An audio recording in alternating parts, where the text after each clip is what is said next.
Assalamualaikum warahmatullahi wabarakatuh. Perkenalkan, nama saya Ahmad Fauzi. Pada kesempatan kali ini saya ingin membahas mengenai tema Al-Quran Hadis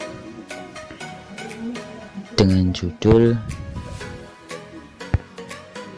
Kusandarkan aktivitasku hanya kepada Allah. Dalam tema kali ini kita membahas mengenai tentang konsep ketauhidan, di mana yang dengan ketauhidan itu sendiri yang mantap, maka kita akan menguasai dan menerapkan materi kali ini dalam kehidupan sehari-hari kita.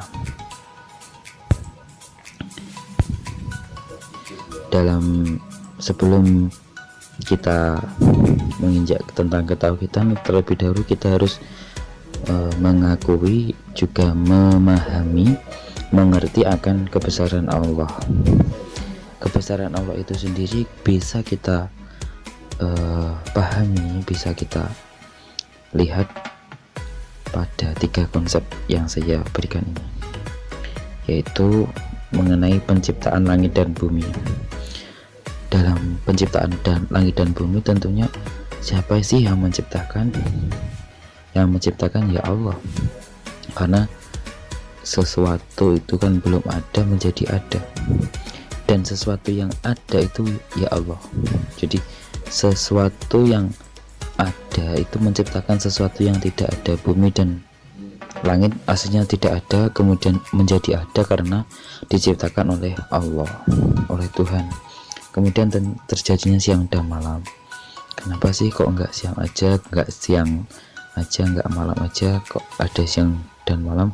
Hal ini menunjukkan bahwa itulah kebesaran Allah. Kemudian ada bumi dan keanekaragaman makhluknya. Keanekaragaman ini menunjukkan bahwa Allah menciptakan itu tidak hanya satu jenis, jadi beberapa jenis, ada bermacam-macam suku, budaya, dan sifat karakter. Itulah juga menunjukkan bahwa kebesaran Allah bisa kita lihat dalam penciptaan makhluknya, keanekaragamannya, dan lain-lain. Kemudian kita menginjak ke materi, yaitu keesaan Allah. Keesaan Allah ini berasal, artinya adalah mentauhid atau tauhid. Tauhid berasal dari kata Arab yaitu wahada yauhidu tauhidan, yang artinya mengesahkan. Menurut istilah tauhid adalah meyakini bahwa Allah itu hanya satu, tidak ada yang menyamai, tidak setara dengan apapun, dan tidak mungkin ada yang menandinginya. Pengakuan atas keesaan ditunjukkan dalam surat Al-Ikhlas ayat pertama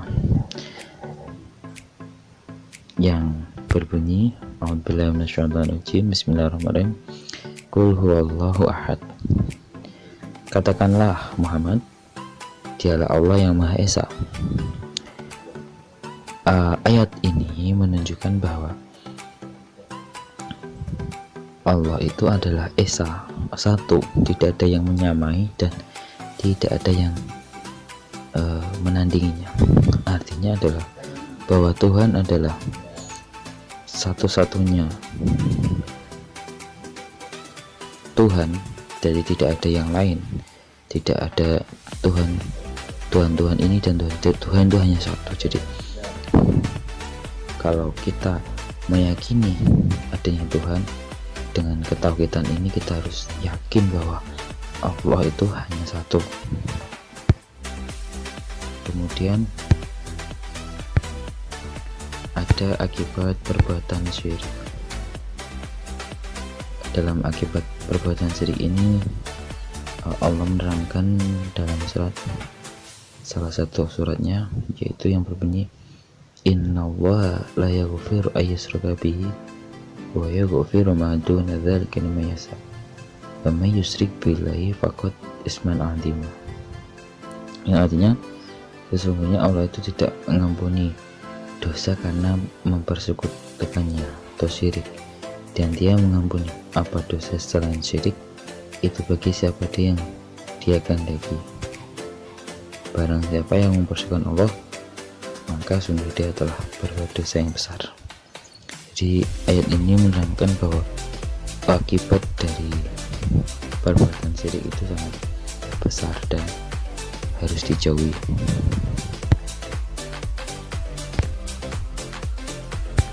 Kemudian ada akibat lain dari perbuatan syirik. Yang pertama adalah sulit menerima kebenaran. Jadi orangnya selalu bimbang dan ragu. Ini adalah akibat yang lain. Jadi kalau orang mempersekutukan Tuhan Allah, maka dia akan bimbang, memiliki perasaan bimbang dan ragu, menjadi musuh Allah, karena perbuatan syirik itu menyebabkan murka Allah, dan amal dan harta yang dinafkahkan akan sia-sia. Ini adalah akibat lain dari perbuatan syirik itu sendiri.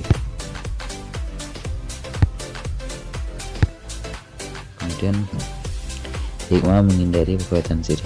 Yang pertama adalah menjadikan manusia memiliki pandangan yang luas dan percaya kepada Allah sebagai penguasa dan pemelihara alam semesta. Jadi hikmah dari pembahasan kali ini tentang tauhid dan juga syirik, menjadikan manusia memiliki pandangan luas dan percaya kepada Allah sebagai penguasa dan pemelihara alam semesta. Jadi inilah yang menjadi kunci agar kita bisa selalu menyandarkan aktivitas kita hanya kepada Allah. Kemudian yang kedua, mengajarkan manusia ke derajat yang paling mulia, mengangkat manusia ke derajat yang paling mulia. Orang yang paling mulia di sisi Allah adalah orang yang bertakwa. Jadi sebaik-baiknya manusia itu inna akramakum indallahi atqakum. Jadi sebaik-baiknya manusia itu adalah manusia yang bertakwa. Kemudian mengalirkan rasa kesederhanaan dan kesejahteraan menjadi manusia yang tidak suka pamer atau berpura-pura dalam menjalani kehidupan. Nah, ini juga nanti menjadi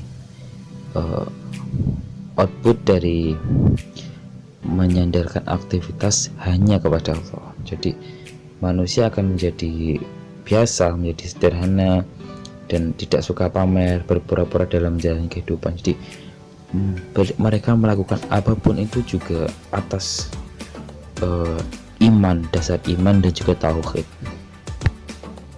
Kemudian menjadi taat dan patuh terhadap hukum-hukum Allah.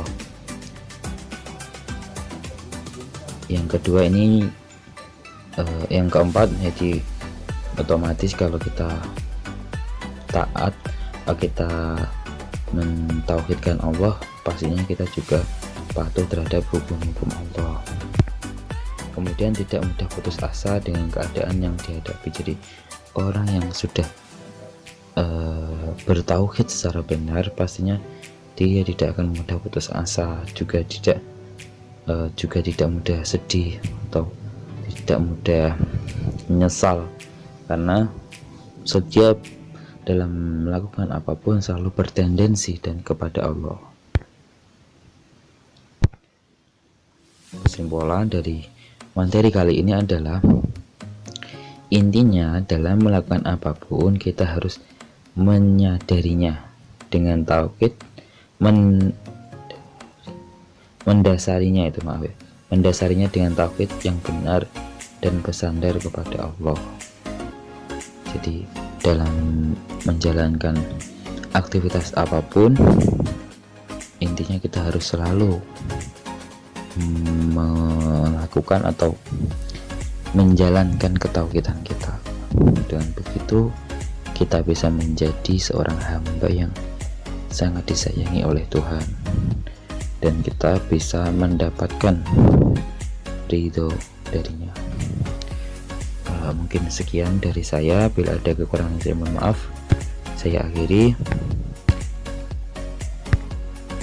Wassalamualaikum warahmatullahi wabarakatuh.